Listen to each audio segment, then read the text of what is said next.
Hello everyone, April the 20th, 2024. This is the most powerful stretch of days within the whole year, I would say. Within hours, Jupiter and Uranus will have the perfect exact conjunction, which is the trademark of 2024. And today is the initiation. Tomorrow is the real event, 22nd of April, which is Earth Day. How matching is when everything is really starting to touch down, and then there's a couple more days into the 25th of April and Mercury starts moving forward again, when things really start gripping. And let me tell you, it is really the big turnaround. I cannot overstate the coming 14 days I wrote here, and their inherent power, their potential of igniting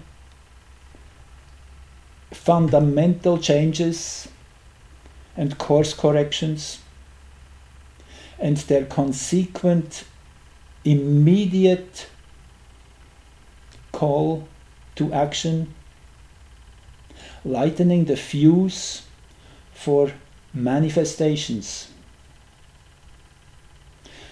As Jupiter pulling up to Uranus and beyond is really the kickstart of a whole new Jupiter-Uranus cycle, and Jupiter being impregnated in that sense, charged up with Uranian energy fully in that moment, and this is really like going through the gate and then we go out on the other side. Jupiter literally explodes with this Uranian energy, and we have seen Jupiter has been charged up so often, so many times already in the last few months. You can go back to my recordings, they all are still very valid. They really show the succession, and I was pointing out this will be the high point of 2024 already in January, this present conjunction. So it is literally causing Jovian Jupiter energies to explode in all directions, sprinkling out, sparking out in all directions. And Jupiter is the big shot in our solar system. It's the royal planet. It's super impressive, magnanimous in its expressions, gigantic, expansive, and it is carefree in many ways, just fresh from the liver, as we say, unimpeded and not bowing down to all kinds of regulations and laws of restriction and of censorship, all of that, all of the above. And above all, Jupiter in the Vedic tradition is called the Guru planet, and it has that wisdom.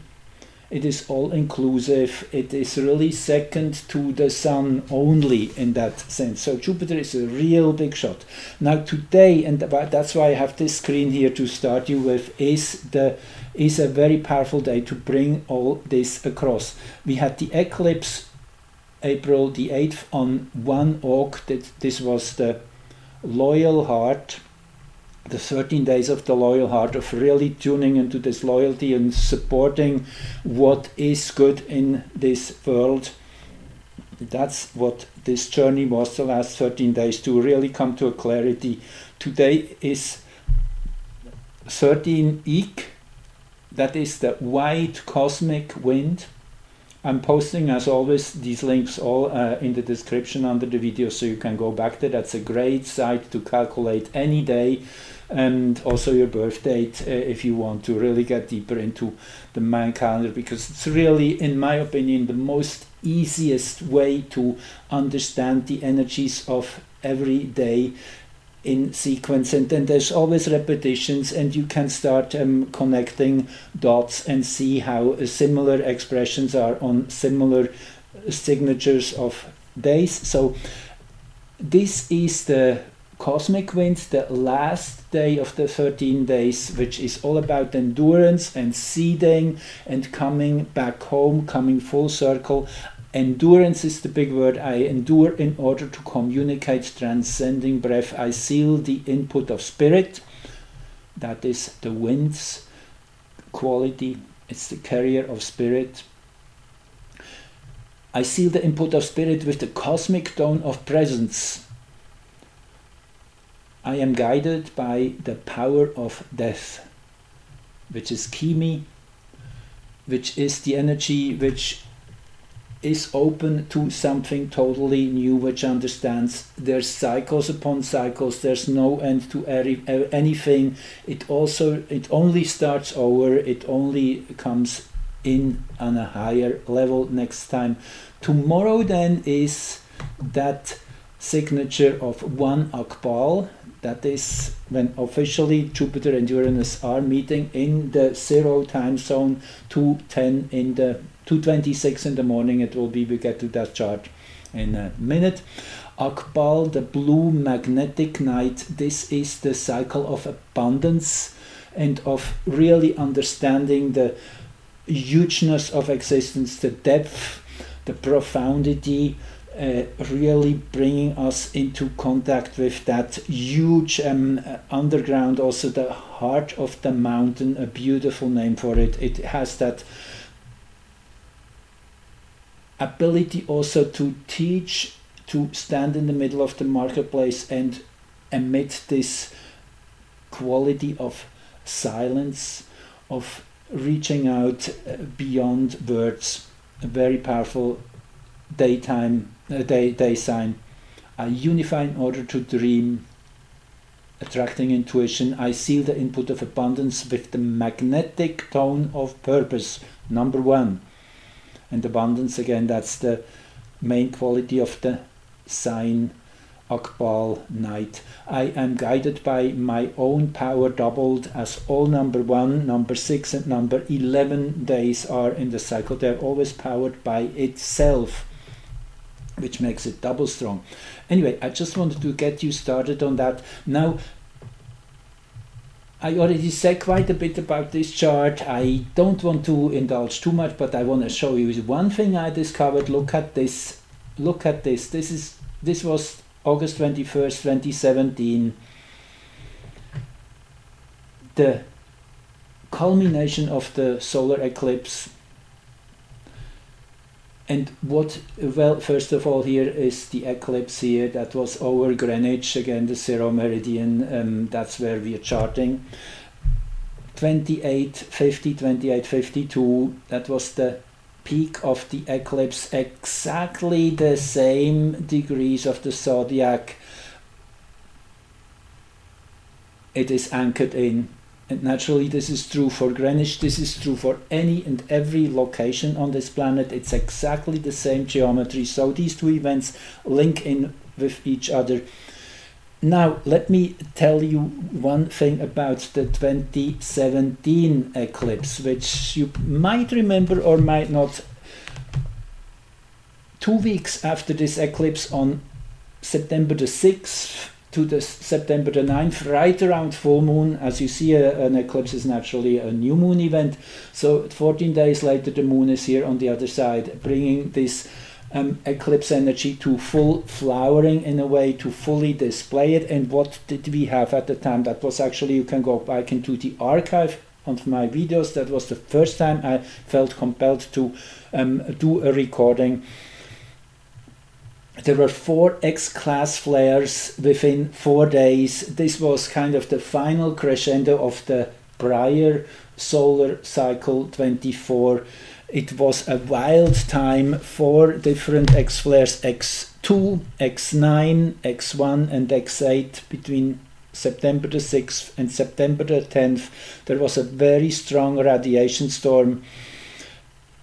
So that just gives you a little bit of an idea of what's to come in the next few days, as we're also now approaching full moon.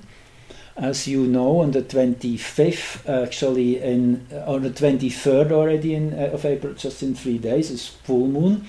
So expect also a big solar flare, and it's very well possible.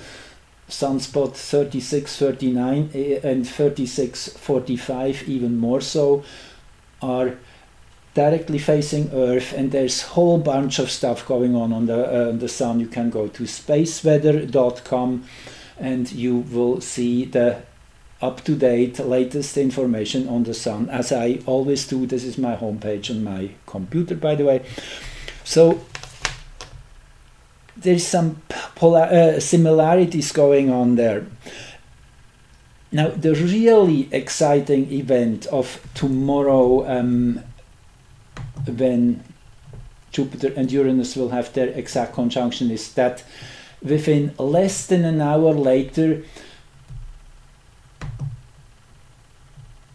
the comet that some people call it the devil's comet, I don't really like that. I think that's a little bit of an inversion, and naturally making people afraid and whatnot. I mean, all of that which has been going on, always the negative stuff is magnified more so. Anyway, I like what one of my friends came up with, having heard, I don't know what the source is, Mother of Dragon energy this is. Now, why is this so super important? First of all, comets, yes, they come from a very high latitude. They bring a whole new energy. It is that magic potion I wrote which sets everything in motion. Now, it will be the comet's perihelion, that means its closest approach to the Sun, naturally, which is a super important moment. It's kind of up to that point, it's following the laws of attraction, pulled closer and closer to the Sun. Then, having reached that enormous speed, kind of that kinetic energy at its highest, as it gets ever faster, it comes to that moment where it's closest to the Sun, and from there on shooting out again off to its next orbit out into the far reaches of the cosmos, and to only come back after 71 years or so. It's a periodic comet. It was discovered in 1812. Here on the side, actually, you see the discovery chart of this comet. You can go back into the prior recordings and find more on that. Super exciting, with all that Sun, Jupiter, Mars, Mercury energy here in the 5th house in Cancer.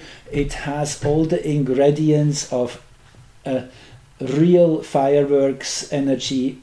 Was discovered on one Chik-Chan day, a magnetic celestial snake day, which is all about that primal force of connecting with the gut, connecting with instinct of survival and being guided from nature within. So this energy is definitely been building up, and as it is closer to the Sun within an hour, and you can't make that stuff up. It's really, the synchronicity here is uncanny. It's very special. On top of that, and this even more so, is that the comet, when it's closest to the Sun, is at 22 degrees 30 minutes in Taurus. Yes, I should be silent here for a moment to give you the ability to digest the enormity of this information. Not anywhere in the zodiac, but right here, 1 degree ahead of the Jupiter-Uranus conjunction. Now, these degrees between the 21st and the 25th degree of Taurus, according to Dane Rudyard's really amazing understanding of the zodiac, these are emotional, cultural, which is about integrating, well, I guess it can't be said better, the emotional backdrop from the collective, to come to terms with it and transmute it. It's about, in general, that whole 5-degree period where all that is happening right now is a finger pointing to a line in an open book, learning to discern what in our culture and religion is meaningful to you personally. That is a journey everyone personally, individually has to make. And yes, we are all very different, but we are all confronted with a very similar quest at this point in time. And this will just get real intensified over the next months and maybe even years, as this Jupiter-Uranus cycle is starting a roughly 14-year period. The 22nd degree then, that is the following, that is where Uranus and Jupiter meet. I read of that already in my last recording, is the white dove flying over troubled waters. The spiritual inspiration that comes to the individual in the overcoming of crises. And I just want to remind you once more, because again this is an amazing synchronicity, the 21st degree, the 20th degree of Aries, where the eclipse was in on April the 8th, 1923, Aries. That is the 20th degree of Aries, naturally.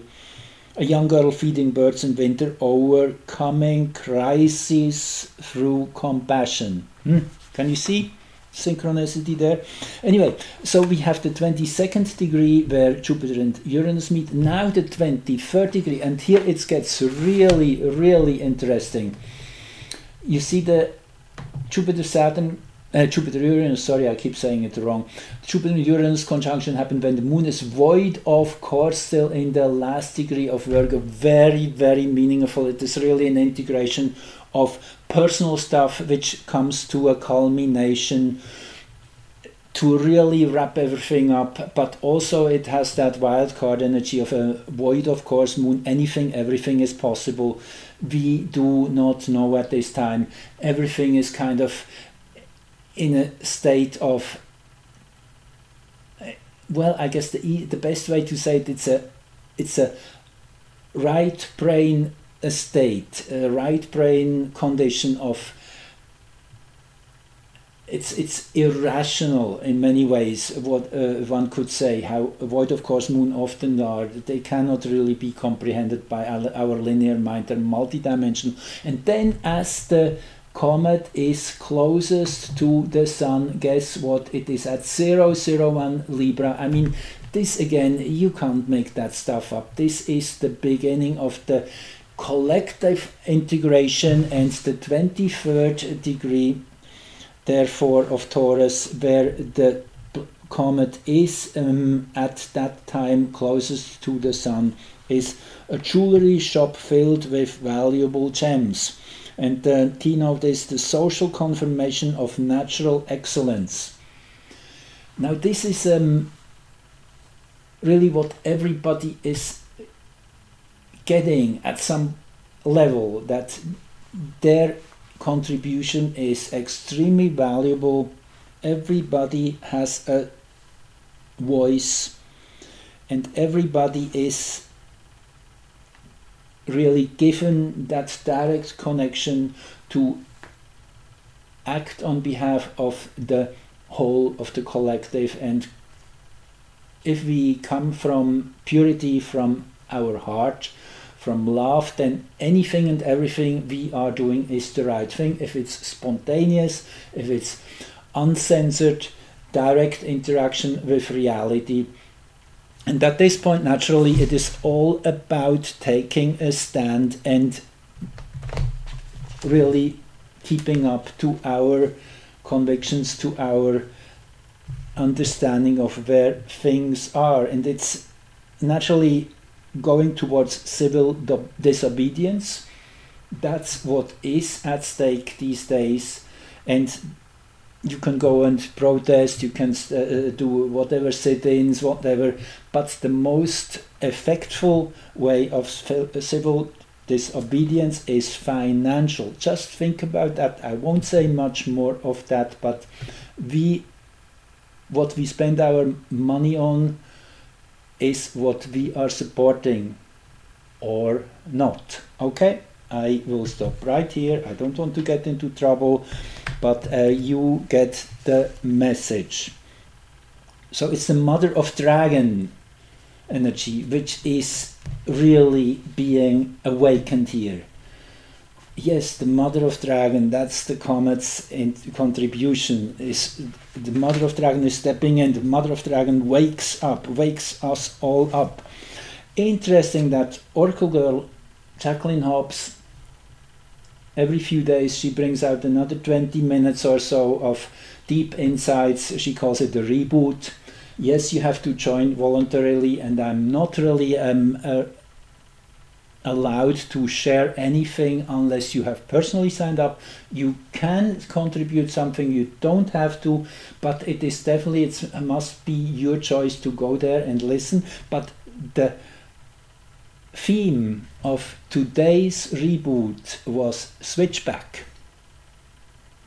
What is a switchback? It is when you go all the way one direction and then comes a 180-degree turn, and you keep going up, but you have turned a big curve and kind of go back in a way, but in a way higher position.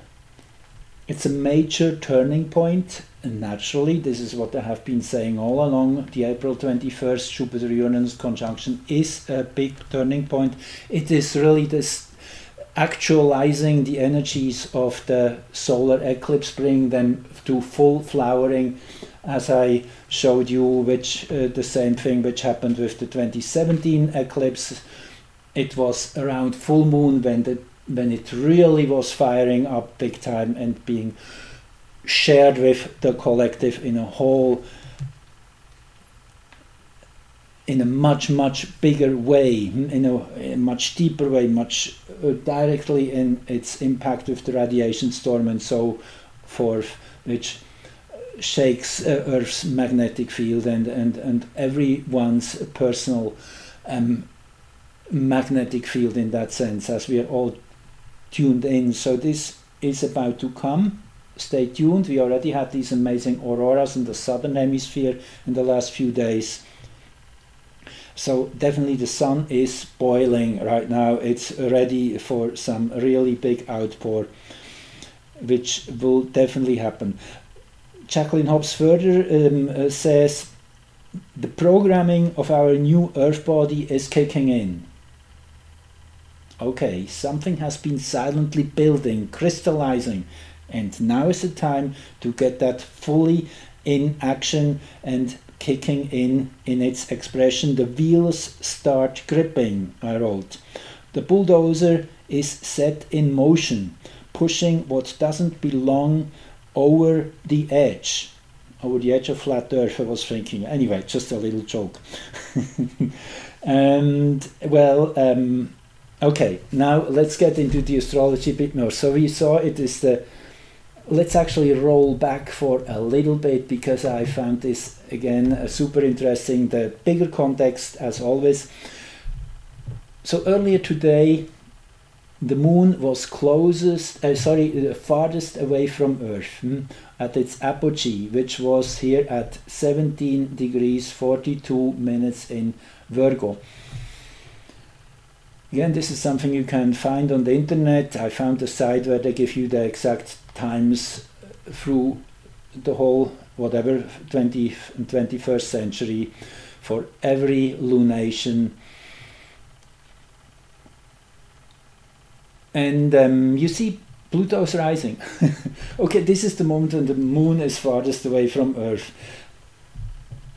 Yes, I'm using the black moon, maybe a little explanation I have to give here. This is the median. This is the degree around which the moon's farthest and closest position on the other end is wavering, osculating, as they say. The moon has a very complex motion in an astrology program which calculates all the different planets. The moon's calculation needs half of the bytes, half of the megabytes, so the moon's path is super complex.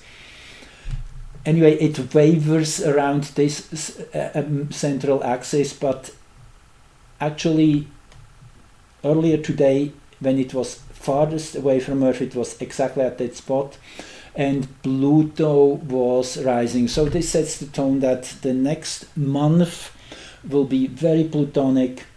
It will be change, shift, gear up, look at it in a different way, apply it in a new fashion, all of that and all of the above. Then a few, okay, let's see, a few hours later, actually 12 hours later, the black moon, that's now the median, was exactly in opposition to Mars. This is working on the shadow, directly looking into its eyes, facing it, and also unraveling it all. So this can actually really be big. This is actually a pretty scary chart, I almost want to say. It really brings things into the open, and as this opposition was dead on in the Greenwich horizon, ascendant, descendant, so this definitely is a clear sign that what is coming in the next short while won't be all wonderful and beautiful. It will be also dealing with a lot of crap and a lot of darkness, a lot of difficulties, so we have to come from a place of compassion and look ahead into what is possible if we go through this difficult period of disarray, of everything falling apart, of nothing working anymore. That is what is to be expected. The next, I would say, 6 to 8 weeks will be tremendous.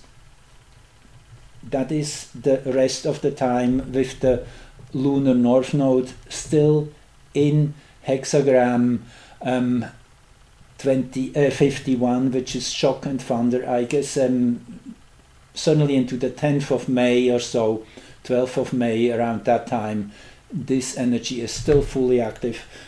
Thunder below, thunder above, shock and surprise, unexpected events, unexpected turns of events, all of that is very, very possible, particularly as Mercury is in that exact same hexagram, turning direct on the 25th of April, all within a few days now. Anyway, this is kind of the precursor. Then yes, we have in a couple hours or so, as from where I am right now, we have the Jupiter-Uranus conjunction. This one I showed you, that's the same geometry 7 years ago. And then we have the comet and its perihelion 40 minutes after the comet, after Jupiter and Uranus have had their conjunction. And then a day later, Juno has its reset point. Juno, the little asteroid, well, but as I showed you in recordings earlier, this little body has been charged up quite a bit by latest solar flares, exactly shooting in Juno's direction. So Juno is charged up. Juno is all about working together as a team.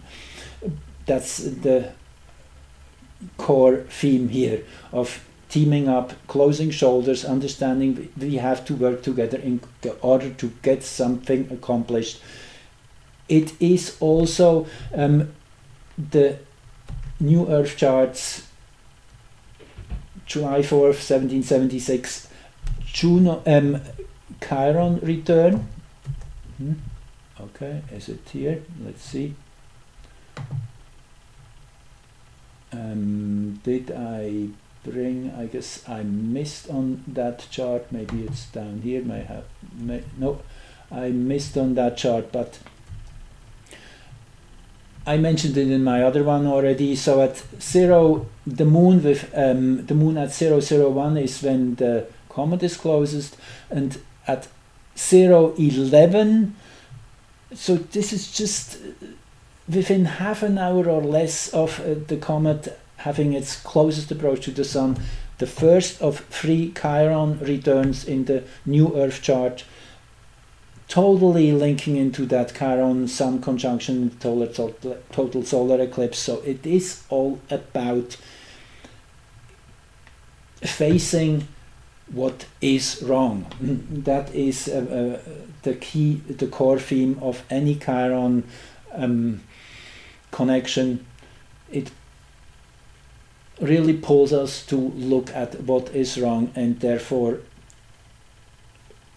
trust that we will find solutions, and there are solutions once we are daring, ready to face what is wrong. And this is true in our personal lives, this is true in our collective endeavors. Anyway, regardless actually of what time you use for the American chart, the Chiron return is within hours or minutes of this Jupiter-Uranus conjunction, comets, perihelion. It's all one bundle. And then, yes, Juno is having its closest approach in the New Earth Declaration of Independence chart. Juno has an exact opposition to Chiron, making this the central theme of coming to power. And naturally this has been stifled and prevented for hundreds of years, one could say. So this is a place of maturity. Not just the US American population is just getting into and understanding of the implications of really representing this power from bottom up, from a grassroots, and defeating all those wannabes. Interesting, if we do that Juno station calculated for the birthplace of this great new idea of a new world with higher principles, as I laid out in my last recording, Philadelphia, Pennsylvania, you get 002 Libra and the midheaven.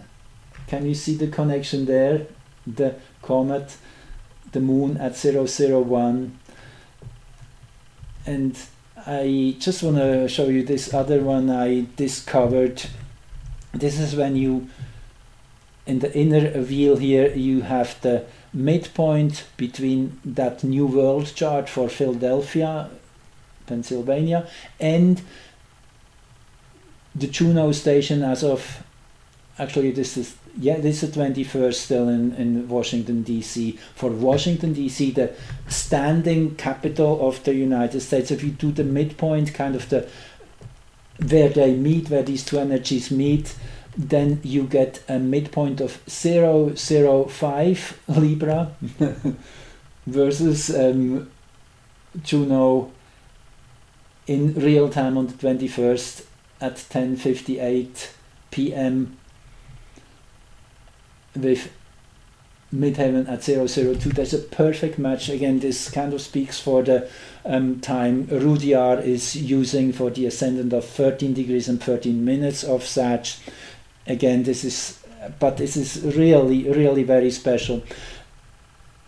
Mentioning also that this conjunction of North Node and Uranus in the midpoints in that harmonic chart, where the now time and the birth moment of this great new idea, where they meet, how they interact with each other, present energy with the base energy, it is that North Node Uranus theme actually for months on end. The lunar node here is stationary more or less, actually has several exact conjunctions between, I guess, February and October 2024. This is this gives you, if you calculate backwards. So it is that whole window. We are in the middle of it. It's getting really activated fully, as this energy also here is at the ascendant in Sagittarius. And again, with that magic potion here from the Comet's insertion of that fiery syro-volcanic energy. As you know, this is the special thing about that comet. It can flare up out of nowhere. Nobody can really tell when it will happen next time.